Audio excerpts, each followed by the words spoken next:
Praise the lord. ప్రభు నామమునకు స్తోత్రములు కలుగునుగాక. ఈరోజు పాఠ్యాంశము ప్రకటన గ్రంథము 21వ అధ్యాయము 6వ వచనము. దప్పిగొను వారికి జీవ జలముల బుగ్గలోని జలమును నేను ఉచితముగా అనుగ్రహింతును. ఆమెన్. జీవ జలముల బుగ్గ అనగా ఆ యొక్క ఊటలో నుండి ఎప్పుడూ కూడా నీరు ఇంకిపోదు, ఎప్పుడూ అభివృద్ధి చెందుతూనే ఉంటుంది. అట్టి జీవజలముల బుగ్గ అయినటువంటి యేసు క్రీస్తును మనము కలిగి ఉన్నట్లయితే ఉచితముగా జీవజలములను ఇచ్చే దేవునిగా ఉన్నాడు. దేవుని మాటలు మనకు జీవజలమై ఉన్నవి.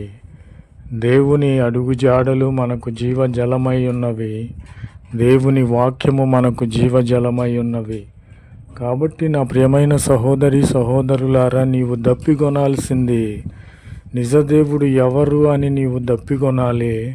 నీవు వెతకాలి, పరీక్షించాలి. తెలుసుకున్నట్లయితే దేవుని యొక్క పరిచర్య కోసరము నీవు దప్పిగొనినట్లయితే, దేవుని యొక్క పరిశుద్ధత కోసరము నీవు దప్పిగొనినట్లయితే, దేవుని యొక్క అన్య భాషలతో మాట్లాడుటకు నీవు దప్పిగొనినట్లయితే, దప్పిగొనిన వారికి జీవజలముల బుగ్గలోని జలమును నేను ఉచితముగా అనుగ్రహిస్తానని ప్రభు అయిన క్రీస్తు వారు సెలవిచ్చుచున్నారు. గనుక ఈయన జీవజలముల బుగ్గ. మన పితరులైనటువంటి ఇజ్రాయేలీయులు అరణ్యములో నడుస్తూ ఉన్నప్పుడు వారికి నీళ్లు లేనప్పుడు ఒక బండను కొట్టగా ఆ బండలోని నుండి జీవజలముల బుగ్గ, ఆ బుగ్గలో నుండి జీవజలములు ఉద్భవించి ఉన్నవి. లక్షల కొలది ఇజ్రాయేలు ప్రజలు తాగి తృప్తి పొంది ఉన్నారు. వారికి అలసట రాలేదు, అపజయము రాలేదు, సమస్తము విజయము చేకూరినది. కనుక దప్పిగొని వానికి జీవజలముల బుగ్గ అయినటువంటి జలమును నేను ఉచితముగా ఇస్తానని ప్రభు అయిన క్రీస్తు వారు వాగ్దానము చేసి ఇప్పుడే నెరవేర్చుచున్నారు. ఆమెన్. నా ప్రియమైన సహోదరి సహోదరులారా, ఇర్మియా గ్రంథము 31వ అధ్యాయంలో ప్రభు అయిన క్రీస్తు వారు సెలవిచ్చుచున్నారు. నేను వారికి దేవుడనయ్యుందును, వారు నాకు ప్రజలయ్యుందురు. ఆమెన్. నిజదేవుడైనటువంటి యేసు క్రీస్తును నీవు కనుగొని సొంత రక్షకునిగా దేవునిగా అంగీకరించినట్లయితే యేసు క్రీస్తు వారు నీకు దేవుడై ఉంటాడు. నీవు ఆయనకు ప్రజగా నిలబడతావు, స్థిరపరచబడతావు. కనుక నా ప్రియమైన సహోదరి సహోదరులారా, లోకరక్షకుడు, సర్వము చేయగల దేవుడు, సర్వాంతర్యామి, సర్వమును వ్యాపించిన దేవుడు, సమస్తమును సాధ్యమైనటువంటి దేవుడు నీకు దేవునిగా ఉండినప్పుడు ఆయన నిన్ను వారసునిగా, వారసురాలిగా, తన ప్రజగా చేసుకొని పోవచ్చున్నాడు. కనుక మొదట నీవు నిజదేవుడైనటువంటి యేసు క్రీస్తును నీవు సొంత రక్షకునిగా, దేవునిగా అంగీకరించినట్లయితే దేవుని జనాంగంలో నీవు చేర్చబడతావు. దేవుని ప్రజలలో నీవు లిఖించబడతావు. ఆయన యొక్క స్వాస్థ్యముగా నీవు వారసులుగా లిఖించబడతారని ప్రభు పేరట తెలియపరుచున్నాను. కాబట్టి నా ప్రియమైన సహోదరి సహోదరులారా, ఇజ్రాయేలీయులు నిజదేవుడైనటువంటి యెహోవాను దేవునిగా ఎంచుకొని ఉన్నారు. కనుక శ్రమలలో అట్టి శ్రమలను దూరపరిచిన దేవుడు, వస్త్రములను ఇచ్చిన దేవుడు, పోషించిన దేవుడు, ఆహారం ఇచ్చిన దేవుడు, 40 సంవత్సరములో అరణ్యములో నడిచినను వారి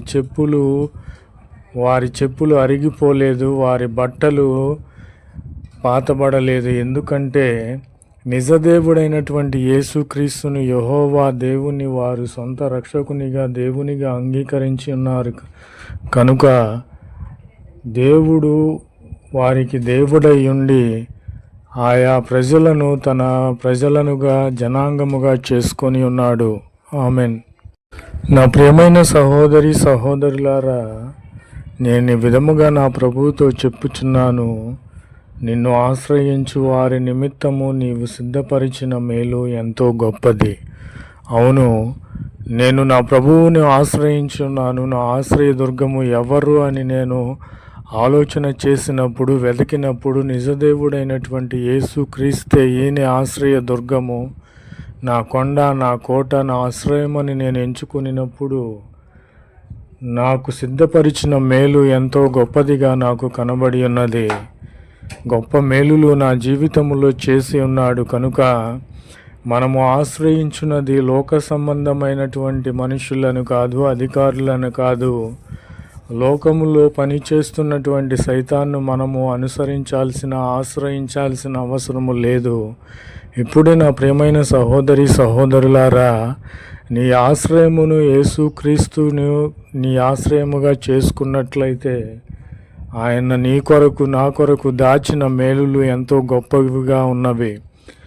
నిత్యము నిలకడగా ఉండేటువంటి, శాశ్వతంగా ఉండేటువంటి గొప్ప మేలులు కావాలని నీవు కోరుకున్నట్లయితే నిజదేవుడిని నీవు ఆశ్రయించాలి. ఇప్పటి వరకు నీవు ఎవరిని ఆశ్రయించినను ఇప్పుడే లోక సంబంధమైన వాటన్నిటినీ, ఆ మనుషులను విడిచిపెట్టి ఆశ్రయ దుర్గమైనటువంటి యేసుక్రీస్తును నీవు ఆశ్రయించినట్లయితే నీ కొరకు మేలులు దాచి ఉన్నాడు. అట్టి మేలులు నీ జీవితంలో జరిగించుటకు ప్రభువైన క్రీస్తు వారు సిద్ధముగా ఉన్నారు. కనుక ఆయనను ఆశ్రయించు వారి నిమిత్తము ఆయన సిద్ధపరిచిన మేలు ఎంతో గొప్పదిగా ఉన్నది. కనుక పరలోక రాజ్యం ఇచ్చే దేవుడు, ఉన్నత స్థలములపైకి నిలబెట్టు దేవుడు, ఐశ్వర్యం ఇచ్చు దేవుడు, ఆత్మఫలములు ఫలింపచేయు దేవుడు, నీకు తిరిగే లేకుండా నీ శత్రువులని ఎదుట నుండి పారిపోయేటట్లు చేసే దేవుడు నీ పక్షముగా ఉన్నాడు. కనుక ఈయనను నీవు ఆశ్రయించిన ఎడల ఈయన నీ కొరకు దాచిన మేలులు ఎంతో గొప్పవిగా ఉన్నవి. ఆమేన్.